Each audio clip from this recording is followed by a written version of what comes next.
17 h en ce vendredi 7 octobre, bienvenue dans la télé du Mondial. On refait le Mondial tous ensemble jusqu'à 17 h 50.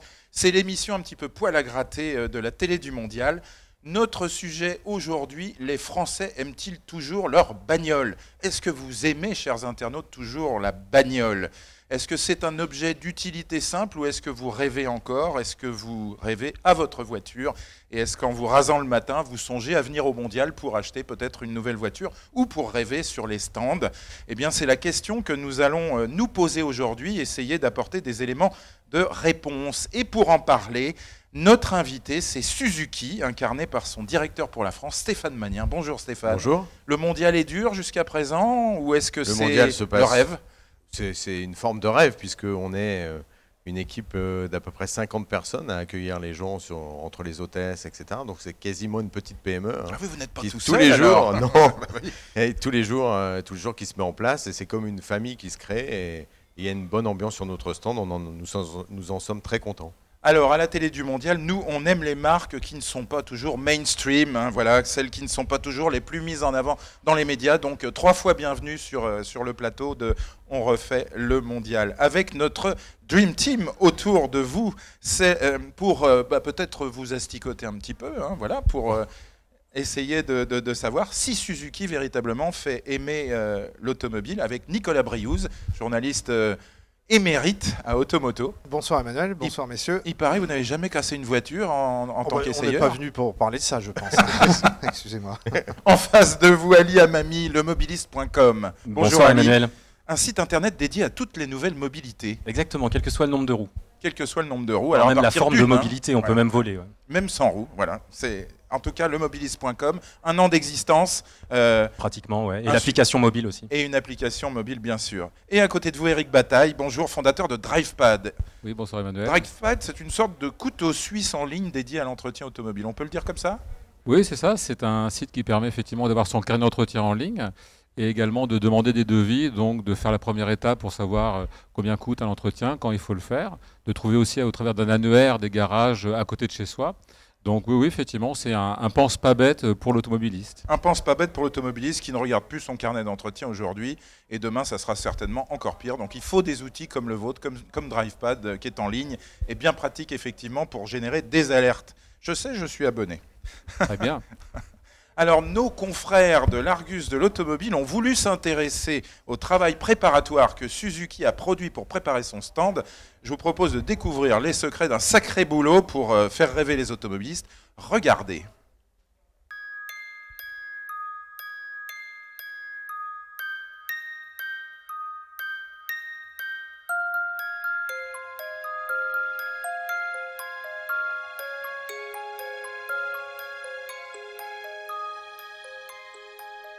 Nous sommes ici sur le site de Valenton où nous préparons les véhicules du Mondial pour plusieurs constructeurs. Nous organisons aussi la formation des hôtesses ainsi que des techniciens et des commerciaux des différents constructeurs. Cela permet aux hôtesses et aux commerciaux de se familiariser avec les véhicules du salon qui seront présentés au Mondial. Sur le Mondial, de nombreux visiteurs vont être tentés par le toucher simplement du pommeau ou de l'antenne ou de certains boutons de poste et peuvent le détériorer. C'est pourquoi les constructeurs ont mis à disposition des doublons pour que nous puissions prendre ces éléments volés ou détériorés sur ces véhicules. Alors pour que le véhicule soit le plus esthétique possible, on nous demande de peindre tous les éléments du passage de roue, de poncer les disques, de peindre la ligne d'échappement dans sa couleur d'origine pour éviter de voir les points de rouille. Nous sommes dans la dernière étape, les éléments de carrosserie intérieure comme la poignée de porte et des éléments de carrosserie extérieurs sur la calandre du véhicule avant ont été changés à la demande spécifique du constructeur. Le véhicule est stocké dans cet atelier et prêt à partir au Mondial.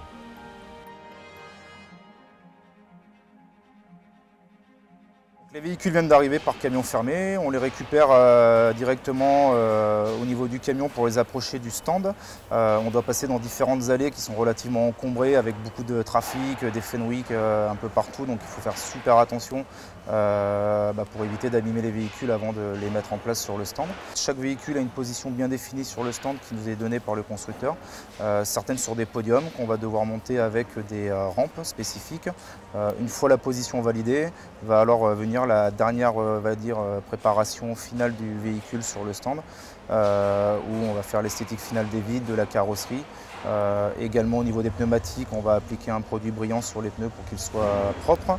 On va également procéder au retrait de la batterie d'origine du véhicule pour mettre à la place une batterie showroom qui est branchée sur le secteur comme tout appareil électrique. On va même jusqu'à retirer les petits cailloux à l'intérieur des rainures des pneumatiques. On a toujours des anecdotes. Effectivement, le salon ouvrant le jeudi matin à la presse à partir de 7 h du matin, on a déjà eu des cas où 2 heures avant l'ouverture du salon, on a un éclairage qui est tombé sur un véhicule qu'il a fallu démonter le capot, emmener le capot de toute urgence à Valenton pour qu'il passe en carrosserie et revenir. Donc voilà, toujours des choses qui ne sont pas prévues et qui arrivent malheureusement au dernier moment. On est aussi là pour ça vis-à-vis des constructeurs, pour leur faciliter la tâche et faire en sorte qu'à l'ouverture du salon au public ou à la presse, tous les véhicules soient propres et dans un très bon état. Voilà pour cette découverte de ce qui se passe avant le mondial. Combien de jours de boulot pour Suzuki ? Le montage du stand en lui-même commence 10 jours avant, y compris le week-end avant ouverture, puisqu'il faut que nous soyons prêts pour la journée presse du jeudi. Donc, normalement, on donne comme deadline le mardi soir, mais il y a toujours des aléas. On se donne 24 heures pour pignoler, pour gérer les impondérables. Sûr, ouais. Mais c'est un travail qu'on commence 6 mois à l'avance, en fait, avec le plan du stand, les positionnements des voitures, mais aussi l'acceptation du design du stand par notre maison mère, etc., etc. L'image qu'on le va donner sur ce stand, l'image de Suzuki. Donc, entre tous les accords, il nous faut au moins entre 6 et 8 mois de travail à l'avance. C'est ça. Et combien de personnes sont impliquées au total chez Suzuki pour la réalisation de ce stand ? Il y a 30 corps de métier qui interviennent. Hein. Et oui, c'est ça. Alors chez Suzuki et à côté pour fabriquer, bien sûr, le stand. Oui, pour fabriquer le stand, c'est 30 corps de métier. Et chez Suzuki France, on a 2 personnes en permanence pendant 6 mois, plus l'ensemble des services qui sont mobilisés, notamment nos services après-vente et techniques pour la préparation des voitures.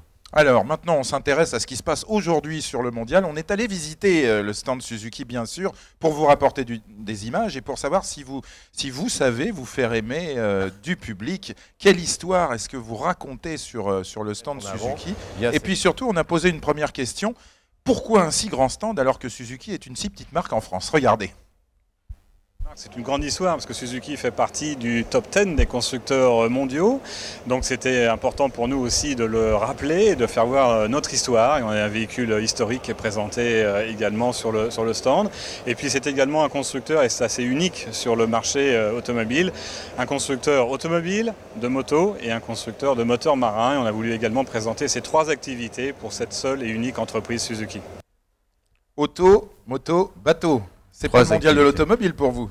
3 activités, mais c'est très important le message qu'on veut donner au grand public, puisque vous le dites, on n'est pas encore assez connu en France et en Europe, c'est de dire que nous sommes depuis bientôt, nous allons fêter notre centenaire en 2020, hein, donc nous sommes très forts sur les 3 activités, 3 millions de voitures, 2,5 millions de motos par an. Oui, ça c'est sûr, en moto vous êtes extrêmement connu et beaucoup plus reconnu. De part de marché en Europe qu'en automobile d'ailleurs. Oui, mais il y a moins d'acteurs également. Bien sûr. Mais c'est un peu moins de motos fabriquées par an on est très fort en Inde, on fait 50% du marché indien. Suzuki est très connu. Ah oui, alors il y avait une histoire avec Mahindra.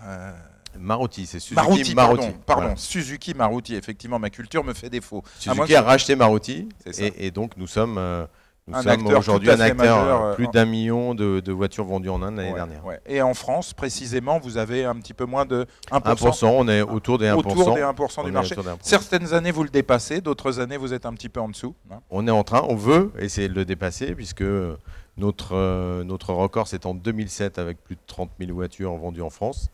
Et avec les nouveaux produits qui arrivent, on réattaque, si on peut dire comme ça, l'Europe et la France. C'est aussi le message de ce stand pour arriver à 30 000 voitures d'ici 2 ans. Est-ce que vous avez un avis? Est-ce que vous avez visité le stand Suzuki, messieurs? Je vous laisse libre parole sur ce point. Moi, j'ai été frappé par la taille du stand et puis surtout par son emplacement. On rentre dans le hall 1, clac, on tombe sur Suzuki. Ali, il y a beaucoup de monde. Hein. Alors, le stand est grand, il y a beaucoup de voitures, effectivement. Moi, ce qui m'a marqué, c'était au tout début de la première journée presse, c'était le président, directeur général au niveau monde, hein, Je ne vais pas me lancer dans la prononciation de son nom. Monsieur Suzuki, donc c'est très simple. Voilà, ok. Et son prénom, et son prénom Toshihiro. Voilà, Toshihiro. donc, ouais. Mais non, j'ai trouvé ça marquant en fait, parce que je crois que c'est un des rares en fait, comme ça, de grands patrons de marques internationales et de marques japonaises particulièrement, à avoir fait le déplacement jusque Paris. J'ai l'impression que Paris représente encore quelque chose de très important. Enfin, ça réfléchit à travers le monde entier. Ça rayonne. Ça rayonne, merci. Et finalement, ce stand est plus pour l'international que pour Paris et la France en particulier. Paris est aussi un stand test, on va dire, pour l'international, puisqu'on teste à Paris nos nouveaux standards de stands internationaux qui sont ensuite déclinés sur l'ensemble des autres continents. Ah voilà, c'est ça. Donc c'est d'où l'importance, d'où le stress aussi, puisque M. Suzuki vient tout vérifier la veille pour préparer sa conférence de presse, donc il y a un peu de stress, puisqu'on inaugure à chaque mondial un nouveau concept de Un stand. stress à la japonaise, ça doit être particulier, non? Disons que c'est comme le stress à la française, mais en mieux. Non, pas du tout, c'est le sens des détails. Voilà, c'est ça. Surtout. Ouais. Bon, les Français savent aussi de temps en temps être soucieux des détails. Nicolas Briouze, un avis sur le stand? Oui, j'ai trouvé l'emplacement particulièrement bon par rapport aux et autres puis dans années. le commerce, Évidemment, on dit toujours l'emplacement, c'est fort. Voilà, par contre, j'ai trouvé que le stand était un peu zen, alors c'est peut-être une volonté, et les voitures toutes petites dans un très grand stand. C'est un peu le contraire de certains autres stands. Voilà le sentiment que j'ai eu. Bon, c'était surtout sur les journées presse, ma foi. Oui, sur les journées presse, parce qu'en configuration presse... Il manquait des voitures en configuration presse. Il y a eu très peu de... Le choix, c'était de lancer en première européenne un SUV compact qui s'appelle l'Ignis, de monter le Facelift du S-Cross. C'était quasi les seules voitures qu'on avait sur le stand. Depuis, pour les journées publiques, on en a rajouté plus de 12. Évidemment. Et petite question, vous attendez à combien de commandes ou de prises de contact, sachant que certains gros constructeurs n'étaient pas présents, c'est quelque chose qu'on s'explique mal, comme Ford, Volvo. Est-ce que les retours sur investissement valent le coup sur un mondial comme Paris? On ne fait pas de retour sur investissement sur les commandes. Ouais. C'est surtout de l'image. De l'image, c'est très important. Oui, on a des vendeurs. C'est pas mesurable ou difficilement mesurable. On a des vendeurs sur le stand. L'idée, c'est aussi de parler de la marque, de dire qui on est, de parler de notre histoire. Et si quelqu'un veut nous acheter une voiture, bien évidemment, il n'y a aucun souci. On dira pas non. On dira pas non. Donc il y a une équipe de vendeurs qui est spécialisée plutôt de région parisienne, puisque la plupart des acheteurs sur le mondial, la demande est plutôt Paris et région parisienne, Île-de-France. Ouais. Il y a beaucoup de gens de province qui se renseignent, qui vont ensuite en concession essayer les voitures. C'est le but de ce stand. Moi je vais poursuivre le propos de Nicolas Briouze. On dit un stand un peu grand, des voitures qui paraissent un peu petites. Moi je dirais, est-ce qu'il n'y a pas un petit peu de froideur dans le stand Suzuki, Éric Bataille? Alors non, pas du tout. Pas du tout. C'est bien de ne pas être d'accord avec le présentateur. Il le faut, c'est impératif. Non, moi ce que je trouve intéressant, c'est que en fait, un acheteur automobile, il vient là pour voir des produits. Et du coup, quand on vient sur le stand Suzuki, on voit quasiment toute la gamme. Beaucoup de produits. Avec une déclinaison sur certains véhicules, comme le nouveau véhicule, le S-Cross. Et finalement, quand on vient au mondial, c'est qu'on veut aussi la voiture, on pourra y rentrer, on va voir la déclinaison. Et c'est vrai que sur d'autres stands, il y a plein de véhicules, les gammes sont aussi beaucoup plus larges. Et je ne suis pas certain que dans une concession Suzuki, on puisse voir toute la gamme qu'on peut l'avoir aujourd'hui. Et donc, du coup, moi, je trouve que c'est un joli coup de maître parce que, du coup, voilà, on en a pour son argent, en quelque sorte. Joli coup de maître. Est-ce qu'on peut avoir la même expérience en concession que sur le mondial? Ça ressemble à une concession Suzuki? Alors, c'est justement ce qu'on est en train de faire, c'est ce nouveau standard, 10 standards, on est en train en concession de le décliner aussi, notamment ce design avec les bureaux vendeurs, etc. Faut expliquer, ce qu'on appelle un standard dans la distribution automobile. C'est un peu comme si vous allez chez McDo, vous avez les mêmes tables, casquettes, les mêmes serveurs et serveuses, les mêmes couleurs, les mêmes couleurs qui se retrouvent pas chez McDo. Les mêmes couleurs, les mêmes tables et les mêmes chaises. Donc c'est ça. C'est ce qu'on veut décliner. C'est le concept global. Que veut-il exprimer précisément? Et toujours, on se rappelle, est-ce qu'on fait aimer la voiture? D'accord. C'est de faire aimer Suzuki et d'être à notre image, c'est-à-dire des gens pragmatiques qui font aimer l'automobile et avec le sens du détail, oui. Et justement qu'on reçoive dans des conditions très correctes, non ostentatoires, nos futurs clients. Ouais. Non ostentatoires, ça c'est vrai, c'est quelque chose qui transpire sur le stand. Ali. Par contre, qu'est-ce que la marque veut raconter, je dirais, comme critère principal? Je sais pas, il y a des marques, voilà, on sait, il y en a dans le luxe, ça va être, je sais pas, la classe, le cuir, le sens des détails, et ainsi de suite. Là, chez vous, est-ce que c'est la consommation, enfin le consommateur, qu'est-ce qu'il doit garder sur la marque beaucoup de choses. On a notre ADN, c'est aussi le 4x4, Et on a toute une partie de stand qui est dédiée à notre marque qui devient générique All Grip, qu'on décline sur 5 modèles sur les 7 qu'on va avoir demain. Donc c'est aussi l'ADN de la marque, notre savoir-faire sur les SUV et les SUV en 4 roues motrices. Donc ça c'est très important. Ça c'est un de nos messages forts aussi ici, parce que c'est un message de différenciation par rapport à nos concurrents. Pourquoi il n'y a pas de voiture de rallye, par exemple, comme le 2008 DKR chez Peugeot? Oui, voilà, beaucoup de constructeurs cèdent à la tentation d'utiliser ça attire le chaland, course. ça. Voilà, pour attirer On n'a pas de programme course automobile, on est très présent sur la moto. D'ailleurs, il y a une moto Grand Prix, on a brillé ces derniers temps sur les Grands Prix, notamment à Silverstone et au Bol d'Or.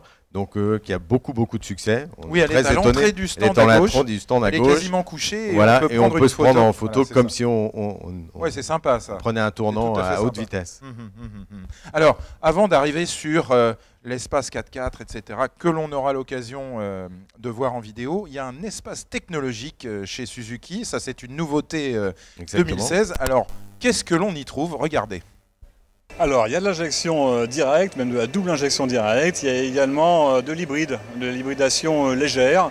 C'est-à-dire, quand on dit hybridation légère, c'est rendre la possibilité aux clients d'avoir une voiture plus souple, qui consomme moins et surtout à moindre coût. Donc, c'est un système d'hybridation qui est très léger, qui pèse simplement une quinzaine de kilos et qui permet de réduire notablement la consommation, le CO2 et d'augmenter le couple moteur, donc un peu plus de plaisir de conduite. Tout ça, ça fait partie des innovations technologiques que nous sommes fiers de présenter ici, également l'allègement des châssis et puis tout ce qui concerne les 4 roues motrices, qui est une spécialité de la marque Suzuki. On est connu de longue date dans ce domaine et les transmissions sont reconnues, donc on a décidé également de mettre l'accent sur le All Grip avec un espace qui est entièrement dévolu aux transmissions All Grip que nous avons juste derrière nous, avec pas moins de 4 voitures avec des types de transmissions All Grip, parfois qui sont un peu différentes mais qui s'appellent toutes All Grip.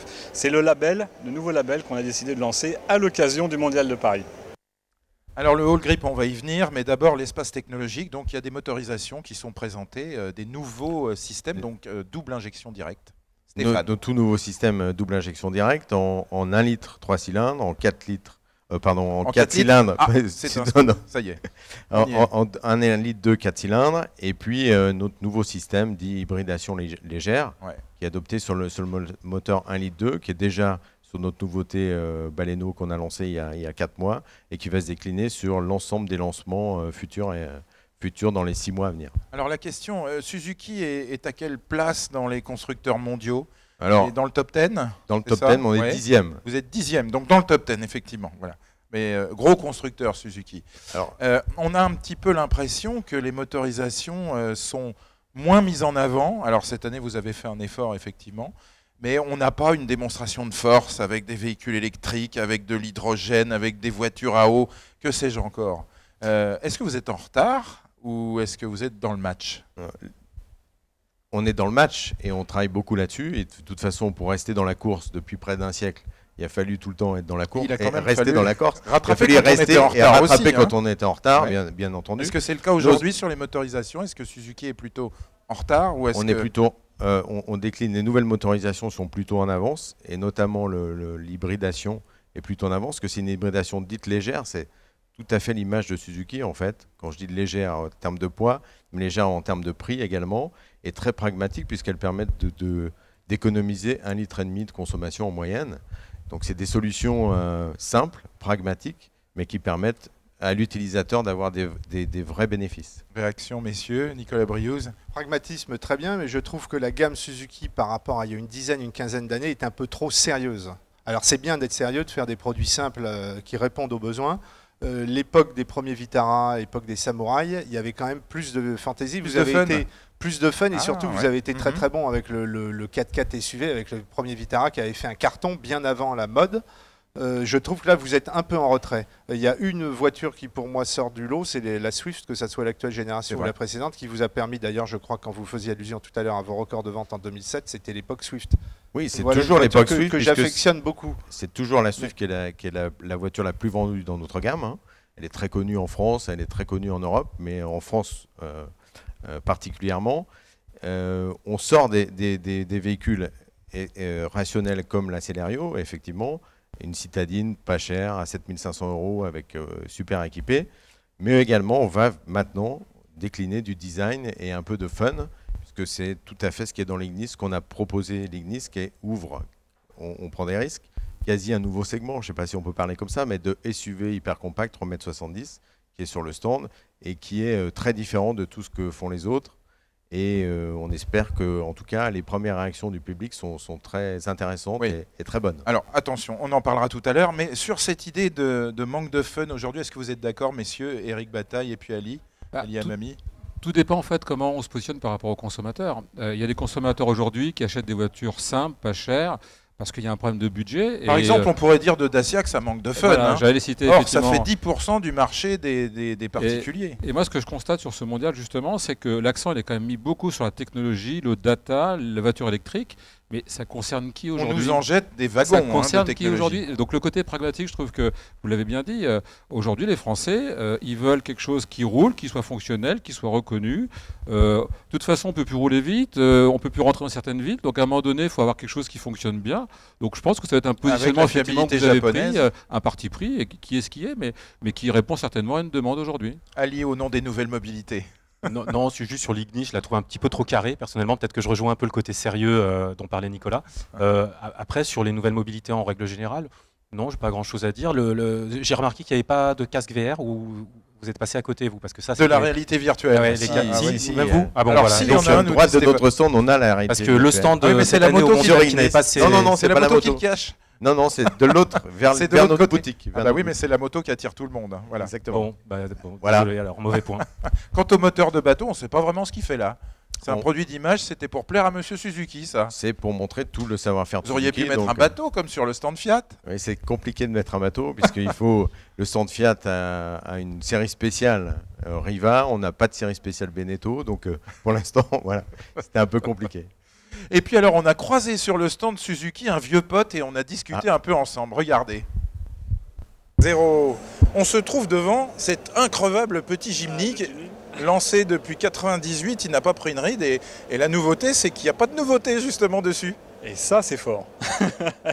Mais il prend aussi la dénomination All Grip, qu'on joue à côté de ses camarades. Par contre, le S-Cross, c'est une nouvelle voiture qui est présentée en All Grip, et également le Vitara, la Swift, et puis la nouvelle Ignis qui sera présentée All Grip. Mais l'initiateur, c'est effectivement le Jimny depuis 1998.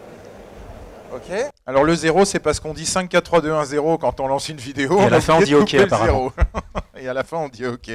Alors le vieux pote, il va bien, hein, il va plutôt très bien, et quoi qu'il arrive, on en vend entre 1000 et 1500 par an. Incroyable. Hein. Incroyable. Il a ses aficionados qui sont notamment dont Nicolas Briouze. Oui, tout à fait. J'ai beaucoup pratiqué le tout-terrain avec des Jimny et des Samouraï, mais surtout, il avait une hôtesse de marque pour sa publicité, le Jimny, rappelez-vous.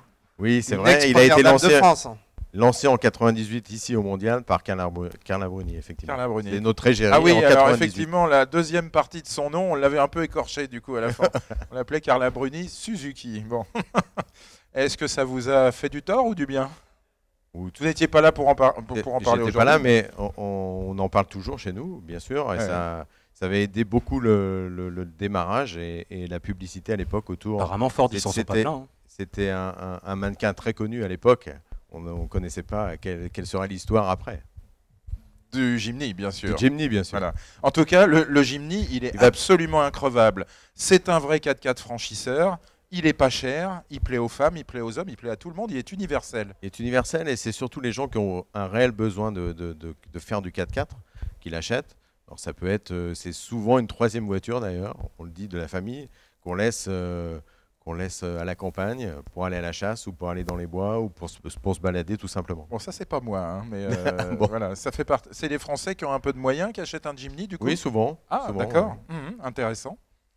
Donc vous vendez des véhicules totalement équipés. C'est pour ça que le Jimny rentre maintenant dans la famille All Grip, parce qu'ils sont très équipés ces véhicules. Oui, il est très équipé. Il a toujours une boîte de transfert, hein, ce qui permet de faire vraiment du trial et de passer partout. On a aussi l'ONF qui nous en achète de temps en temps. On a aussi beaucoup de professionnels. C'est l'Office national des forêts. Voilà. On les voit souvent à la forêt de Fontainebleau. Tiens, pour ceux qui fréquentent la forêt de Fontainebleau, il y a des petits Jimny de cette couleur d'ailleurs qu'on voit sur les plasmas autour de nous. Et puis alors, vous avez voulu refaire le coup avec le nouveau Vitara. Hein, avec une pub extrêmement colorée, vous avez voulu mettre du fun. Est-ce que ça a marché?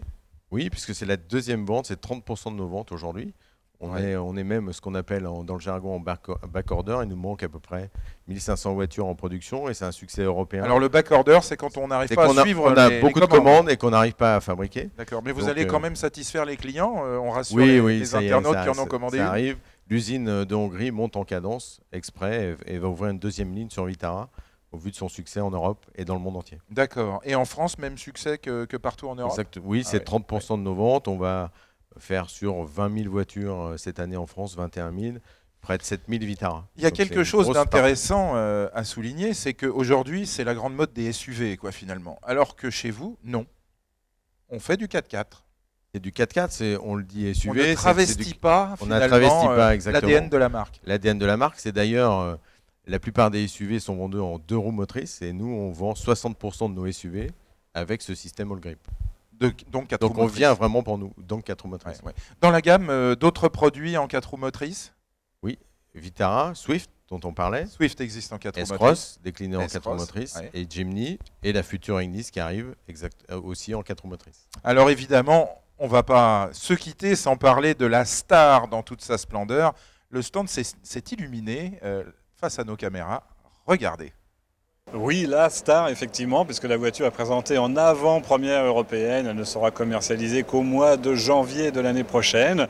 C'est la star parce que c'est un SUV compact qui fait 3,70 m avec plein de technologies. On a parlé des technologies, mais aussi à la fois la transmission all grip et à la fois le système hybride SHVS. Donc beaucoup de choses nouvelles pour cette voiture qui est assez unique sur le segment. SX4 S-Cross, donc...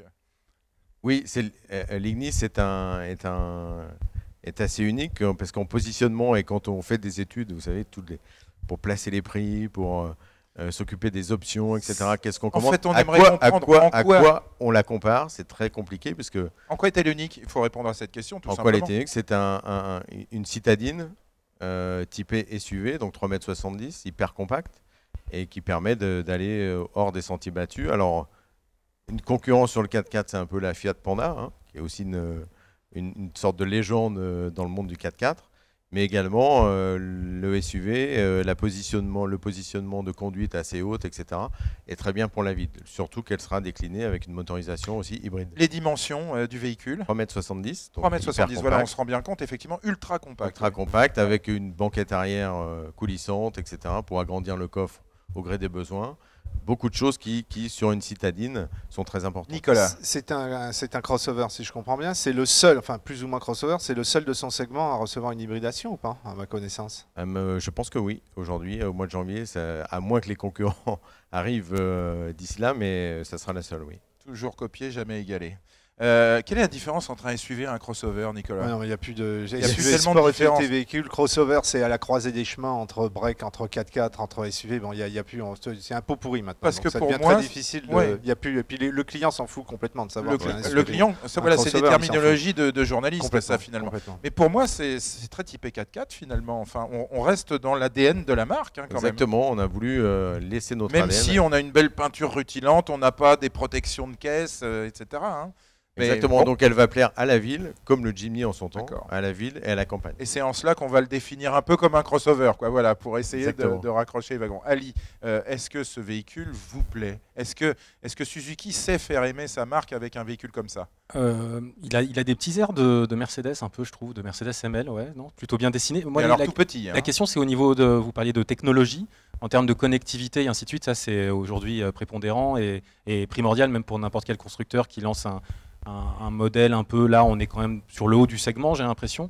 Qu'est-ce qu'il apporte de plus, là, ce S-Cross SX4? La connectivité, il est disponible, vous avez un écran tactile, bien sûr il y a le GPS, ou bien entendu il est Apple CarPlay, toute la connectivité qu'on trouve aujourd'hui. C'est le choix Apple, c'est pas le choix Android Auto? Et il y a aussi Android Auto qui existe, donc les deux sont disponibles, et il sera disponible dès son lancement à partir de mi-janvier. Alors dans la grande famille Suzuki, on a aussi rendu une petite visite à la grand-mère, un véritable cerveau cet aïeul, regardez. Oui, inspiratrice pour certains motifs de style. Ce qui est important pour nous, c'est de montrer que Suzuki est constructeur automobile déjà de longue date. L'entreprise est centenaire. Nous fabriquons des voitures depuis 1954 et nous sommes réellement spécialisés dans les voitures compactes. Voilà, c'est pour exprimer ce positionnement et cette, on va dire, spécificité de marque que nous avons choisi de présenter ce modèle historique aux côtés de la nouveauté qui est l'Inis. Et oui, elle s'appelle la Cerveau. Fabriquée en quelle année? Elle a été fabriquée jusqu'en 77. Donc c'est le modèle qu'on a là. Elle a été lancée en 77. Lancée en 77. Ouais. Et le modèle qu'on a, on l'a sorti du musée de notre maison mère à Hamamatsu. Et c'était un modèle 77. À Hamamatsu. Hamamatsu. Chez Monsieur Suzuki. Exactement. Berceau de l'automobile, berceau d'Honda également. Alors là, on rentre un petit peu plus dans l'histoire que vous voulez raconter pour faire aimer la marque. Parce que cette Cerveau, elle a plusieurs particularités qui ont inspiré, je crois, la nouveauté du mondial, c'est la nouvelle Inis, et notamment des petites ouïes sur l'aile arrière. Exactement, les ouïes d'aile arrière sont reprises sur l'Ignis, donc c'est un clin d'œil au style de la Cerveau qui a été repris par nos designers. Alors effectivement, on en arrive à la révélation sur ce mondial. Donc la nouvelle Inis, les caractéristiques de ce véhicule, elle est encore plus petite. Hein. On la voit à l'image effectivement. C'est un véhicule de quelle taille? 3,70 m. 3,70 m. Voilà, on voit les petites ouïes précisément. Hyper compact, donc dans le jargon on dit segment A, hein, on dirait segment A, dans le haut du segment A. Donc c'est une citadine, de type un peu plus petit que la 208 chez Peugeot par exemple. Oui, c'est plutôt Twingo segment A. C'est plutôt Twingo. Si on fait un parallèle avec les marques françaises, et elle sera déclinée, donc vous le voyez à l'image, en all grip, donc avec un visco coupleur en all grip automatique. Et également en motorisation hybride légère. Ouais. Est-ce qu'elle est séduisante, cette petite voiture? Vous l'avez vue sur le stand? Elle devrait plaire aux femmes, je pense. Elle devrait plaire aux femmes, oui. Aux jeunes mères de famille, je pense, effectivement, qui pour la Swift peut-être était un petit peu petite et du coup un peu plus de place pour y mettre les enfants, les bagages à l'arrière. Ouais. Oui, parce qu'on est en 5 portes sur le modèle qu'on voit à l'écran. On sera toujours en 5 portes avec effectivement beaucoup de sens de la praticité.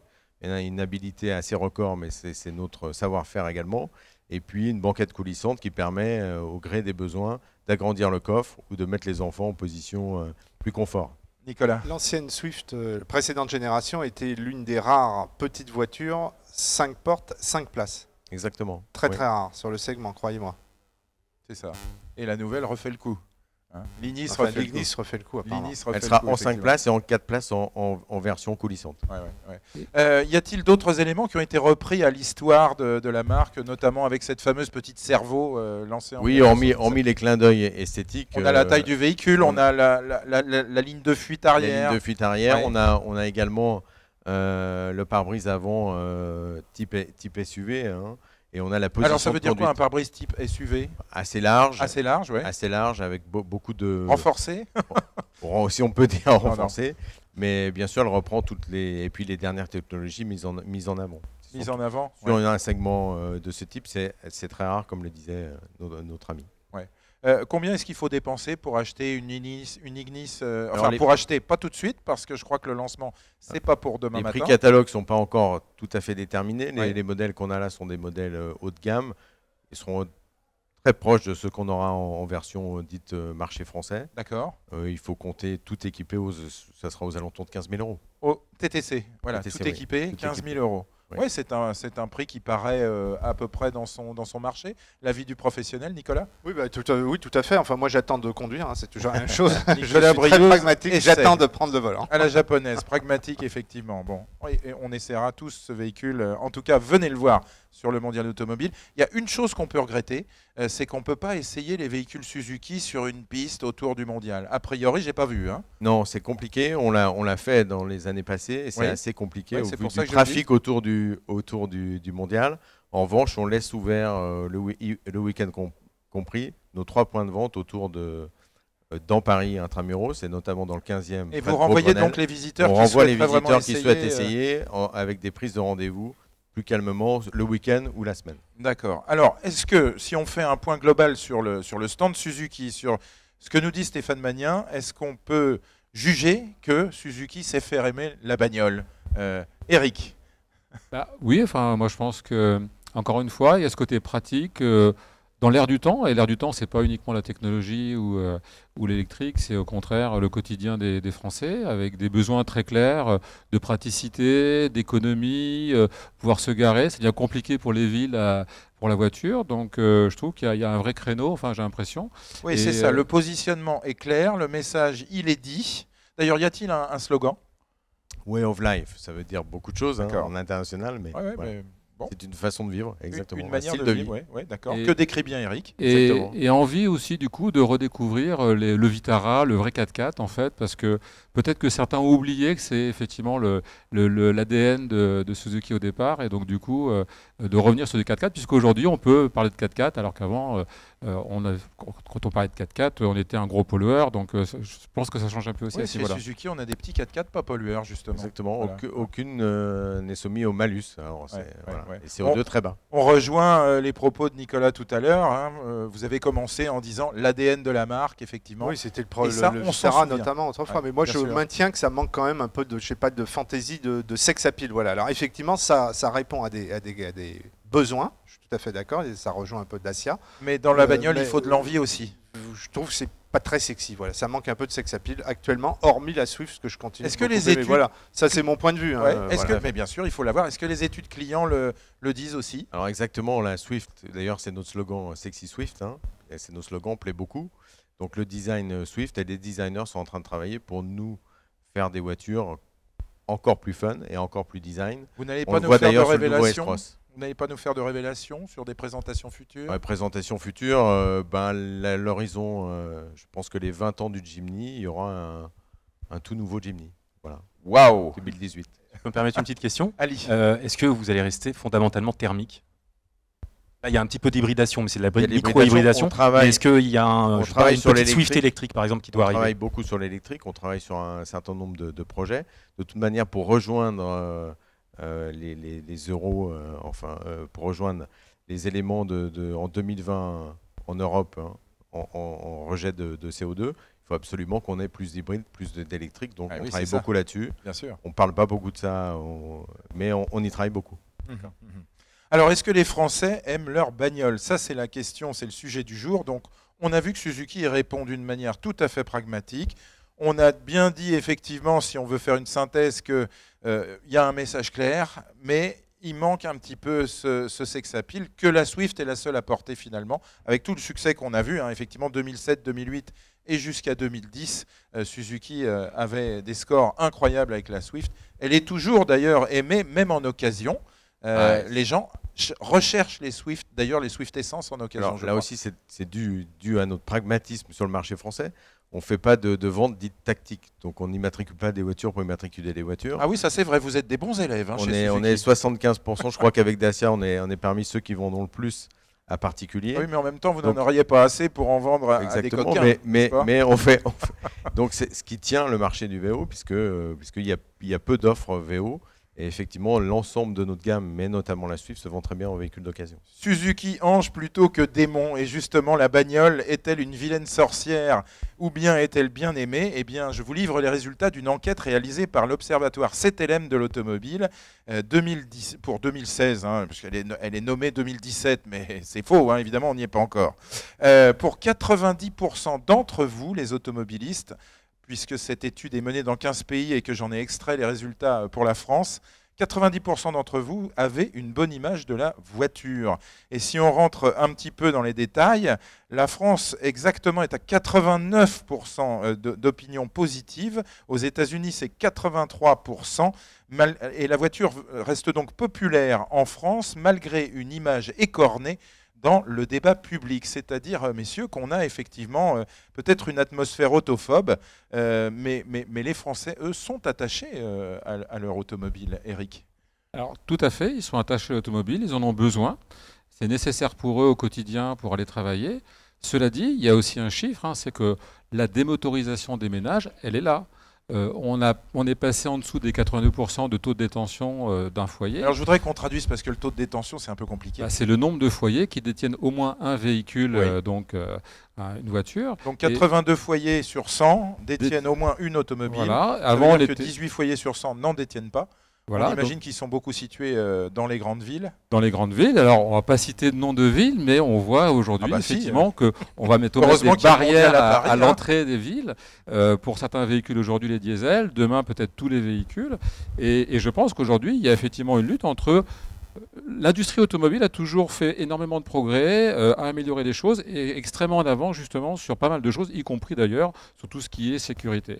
Et aujourd'hui, en fait, on est en train de tuer, moi je trouve, cette industrie parce qu'on met plein de barrières, Alors, il faut faire attention effectivement aux aspects sécurité et aussi environnementaux, mais à un moment donné, il faut savoir ce qu'on veut. Est-ce qu'on se tire une balle dans le pied parce qu'il faut faire plaisir à un moment donné à des politiques, ou est-ce qu'on veut vraiment soutenir une industrie qui en a besoin et pour lesquelles les Français en ont besoin au quotidien?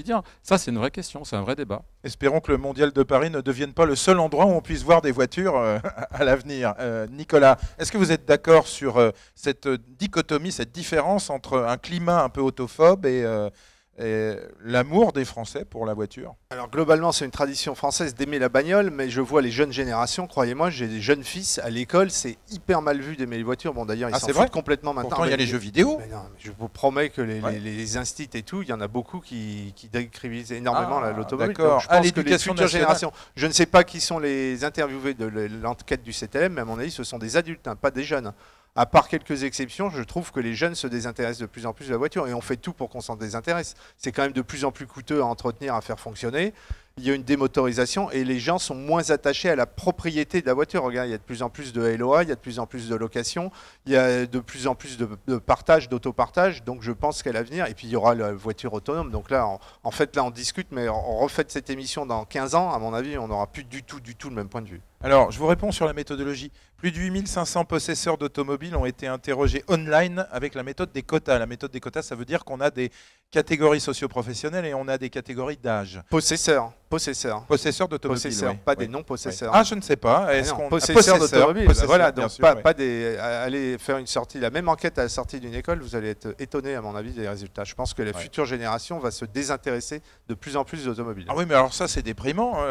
Ali, votre avis là-dessus? Moi, j'ai les nouvelles mobilités, c'est peut-être beaucoup lu par les jeunes. Non, mais je pense qu'on pose mal, enfin, à mon sens, on pose mal la question et pas de savoir si les Français ou quiconque d'ailleurs aime ou pas la voiture.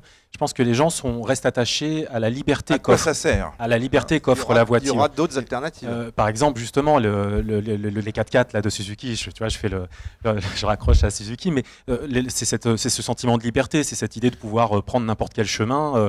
Voilà, c'est ce qui exprime a priori un 4x4. Pour revenir après à la voiture de tous les jours, il est clair de toute façon que en dehors des grandes villes, la voiture est incontournable. La question ne se pose même pas.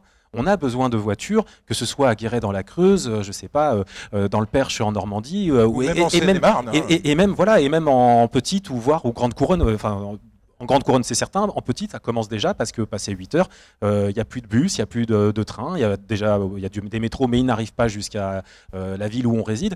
Donc la voiture, elle est nécessaire, c'est clair. En tant qu'outil de mobilité, c'est évident qu'elle reste à 80%, effectivement, l'outil de mobilité principal utilisé. Il y a un autre salon, enfin un festival qui parle justement de nouvelle mobilité, de mobilité urbaine, enfin de la révolution de la mobilité urbaine. Oui. Ce qui est très intéressant, c'est que les startups qui sont présentes là-bas sont des startups qui parlent uniquement de l'entretien des voitures.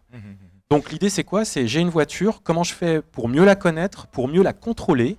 Et je pense que la différence, et c'est peut-être là où les constructeurs ont peut-être un changement de paradigme à faire, dans les usages. Voilà, c'est qu'ils accompagnent plus, c'est-à-dire qu'ils se transforment, comme le dit par exemple très bien PSA, plus en opérateurs de mobilité, tout à fait, oui. Et qu'ils accompagnent plus les utilisateurs dans le service. C'est-à-dire que, ok, il y a l'objet voiture, ça c'est un fait, mais là où je pense en plus de ça, il y a de la marge à faire, c'est dans le serviciel. Dans la suite de l'étude, on a 3 mots qui sont plébiscités par les possesseurs. Alors effectivement...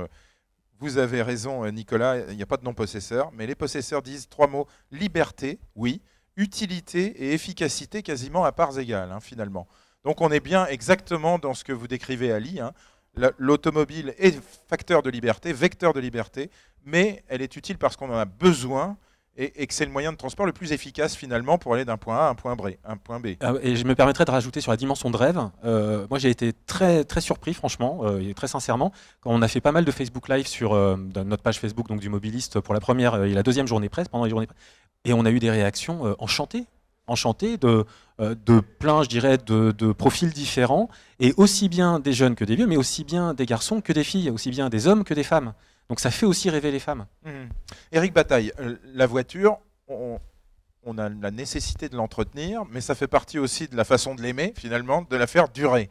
DrivePad, c'est un outil qui permet eh bien, de lister l'ensemble des opérations qu'on a à faire. Est-ce que vous arrivez à créer un petit peu d'engouement autour de ça, ou est-ce que c'est mal vécu comme une visite chez le dentiste? C'est souvent ce qu'on dit sur l'entretien automobile. Est-ce que vous arrivez à renverser finalement la proposition? Alors, ça serait vraiment prétentieux de dire qu'on crée un engouement, mais on voit aujourd'hui qu'il y a effectivement une tendance de fond. Il y a le premier paramètre, c'est le budget des ménages. Il est contraint et on voit que la part de l'automobile dans le budget est en train de régresser. Il y a des arbitrages qui se font.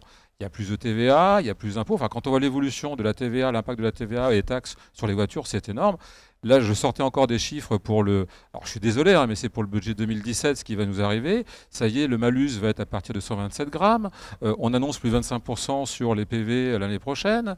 Là, je regardais l'évolution des prix sur le mois d'août depuis un an. L'inflation est à 0,2, 0,3. La pièce augmente de plus 1,1%. Tout ce qui est stationnement, etc., c'est plus 1,5%. Ça, c'est dans le budget de l'automobiliste. Voilà. Oui. Et donc, à un moment donné, forcément, les salaires n'augmentant pas beaucoup, le coût de la vie par ailleurs augmentant, à un moment donné, la voiture est un mal nécessaire, on l'a dit en province. Ouais. À Paris, on peut faire 100, ou dans les grandes villes, on peut faire 100. Les jeunes, effectivement, comment dire, en n'ont pas besoin aujourd'hui, voire pour certains le détestent, mais jouent effectivement par moment sur GTA. Mais en province, ils auront besoin d'un véhicule, parce que moi, j'invite à prendre un bus. Moi, je l'ai fait quand j'étais enfant, enfin un gamin, pour aller au lycée. Voilà, je veux dire, on le fait parce qu'on n'a pas le choix, mais on n'a qu'une hâte, c'est d'avoir un véhicule ou une moto. Et finalement, la voiture reste plus safe et sécure que la moto. C'est l'instrument de liberté qui reste finalement l'objet d'amour dans l'automobile. Hein. Et il y a même aujourd'hui pour revenir sur l'entretien, c'est que il y a comme le groupe Mobivia qui participe à ça et PSA, la possibilité aujourd'hui d'avoir des garages partagés pour pouvoir venir faire entretenir et se faire conseiller pour baisser les coûts d'entretien. Donc il y a plein de solutions qui arrivent. On a parlé d'autopartage ou autre pour faire baisser ses coûts. Donc je pense qu'il y a des solutions qui vont se mettre en place, qui vont faire que effectivement l'automobile va rester, parce que ça reste le meilleur moyen d'aller effectivement à un point A à un point B.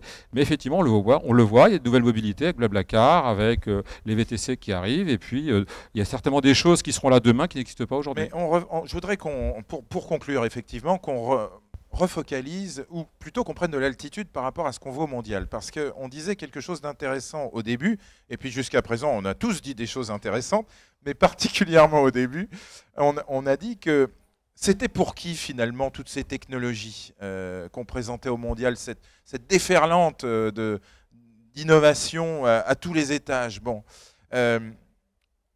effectivement, on peut se poser la question.